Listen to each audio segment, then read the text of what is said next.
اعوذ باللہ من الشیطان اللعین الرجیم بسم اللہ الرحمن الرحیم الحمد للہ رب العالمین الصلاة والسلام علی اشرف الانبیاء والمرسلین وعلی آلہ الطیبین الطاہرین المعصومین الذین اذہب اللہ عنہم الرجس وطہرہم تطہیرا اللہم صل علی محمد وآل محمد وعجل فرج قائم آل محمد۔ عزیزان محترم، حقیقت یہ ہے کہ ہم حضرت صاحب العصر والزمان امام زمان عجل اللہ تعالی فرجہ الشریف سے غافل ہیں۔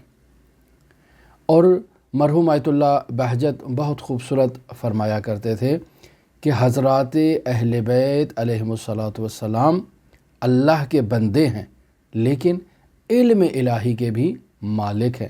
خداوند متعال نے اپنا علم اہل بیت علیہم الصلاۃ والسلام کے گھر سے ظاہر کیا ہے۔ کیوں؟ چونکہ یہ وہ ہستیاں ہیں جو مقام عصمت پر فائز ہیں اور عصمت کے بلند مرتبے پر فائز ہیں، یعنی نہ خطا کرتے ہیں اور نہ ہی خطیئہ کرتے ہیں۔ خطا کے بارے میں یعنی اشتباہ کرنا، یعنی غلطی سے بھول چوک سے کسی کام کو انجام دے دینا، اور خطیئہ یعنی خود گناہ کرنا۔ لہٰذا حضرات اہل بیت علیہم الصلاۃ والسلام خطا اور خطیئہ سے معصوم ہیں، حتیٰ کہ موضوعات جہاں انسان بس اوقات غلطی کر سکتا ہے یا کسی مصداق کی تعیین میں انسان غلطی کر سکتا ہے، مثلا انسان کے پاس دو برتن ہیں جن میں کوئی چیز موجود ہے اور انسان کو معلوم نہیں ہے کہ ان برتنوں میں پانی ہے یا ان برتنوں میں کوئی نجس چیز موجود ہے، انسان کو معلوم نہیں ہے کہ اس میں نجس ہے یا اس میں جو ہے وہ شربت موجود ہے، نہیں معلوم، تو تعیین مصداق میں انسان خطا کر جاتا ہے۔ حضرات اہل بیت علیہم الصلاۃ والسلام اس تعیین مصداق میں بھی خطا نہیں کرتے ہیں، معصوم ہیں اور عصمت کے بلند مرتبے پر فائز ہیں۔ لہٰذا ایسی ہستیاں جو عصمت کے بلند ترین مرتبے پر فائز ہوں، حضرات اہل بیت علیہم الصلاۃ والسلام اور حضرت صاحب العصر والزمان۔ ایک روایت آپ کی خدمت میں حضرت امام جعفر صادق علیہ آلاف و تحیت و ثنا سے نقل کرتا ہوں۔ امام جعفر صادق علیہ الصلاۃ والسلام فرماتے ہیں: ان اللہ عز وجل خلقا خلقہم من نورہ ورحمتہ لرحمتہ۔ خداوند متعال کی ایک ایسی مخلوق ہے، ایک ایسی خلق ہے جسے اللہ تبارک و تعالی نے اپنے نور اور اپنی رحمت سے خلق فرمایا ہے، لے رحمت ہی، تاکہ اللہ کی رحمت کو وہ نشر کر سکیں۔ فہم یا انہم دونوں تعبیرات روایت میں موجود ہیں۔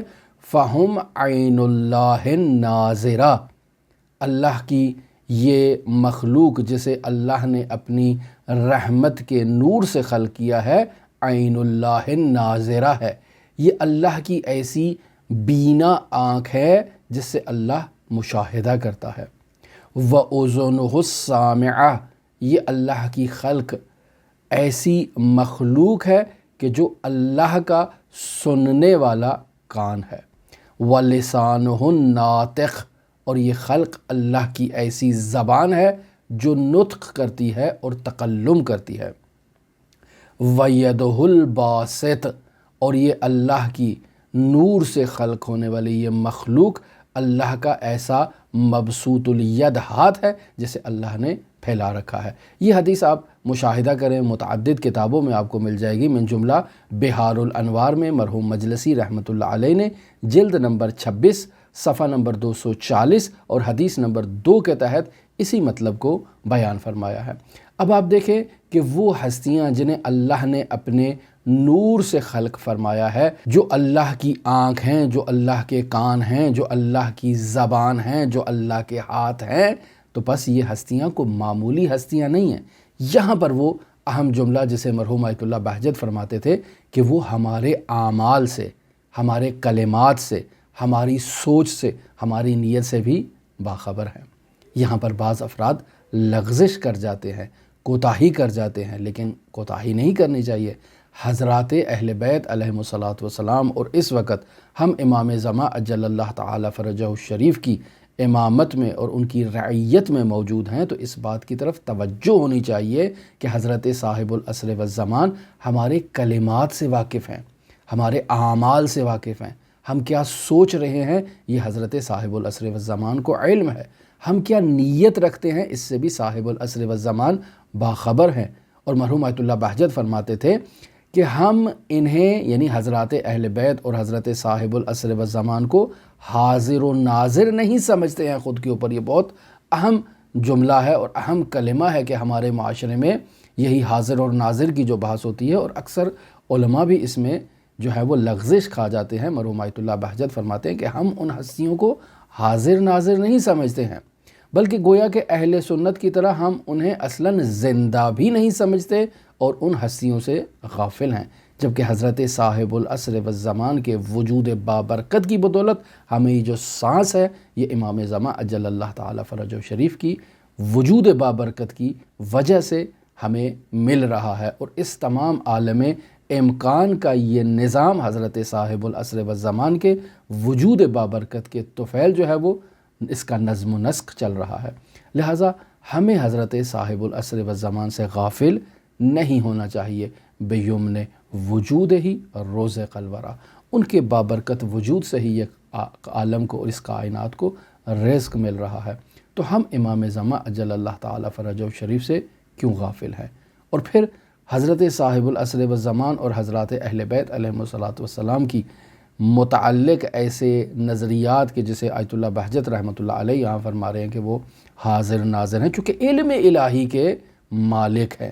جب علم الہی کے مالک ہیں تو ہماری کلمات سے، ہمارے اعمال سے، ہماری سوچ سے، ہماری نیت سے بھی باخبر ہے، تو پھر جب اتنی دقت سے وہ ہمارے اعمال پر ناظر ہیں، چونکہ علم الہی کے مالک ہیں، تو پھر ہم کیسے ان کے حضور میں وہ کلمات ادا کریں کہ جو کلمات نامناسب ہوں، وہ اعمال انجام دیں کہ جو اعمال نامناسب ہیں؟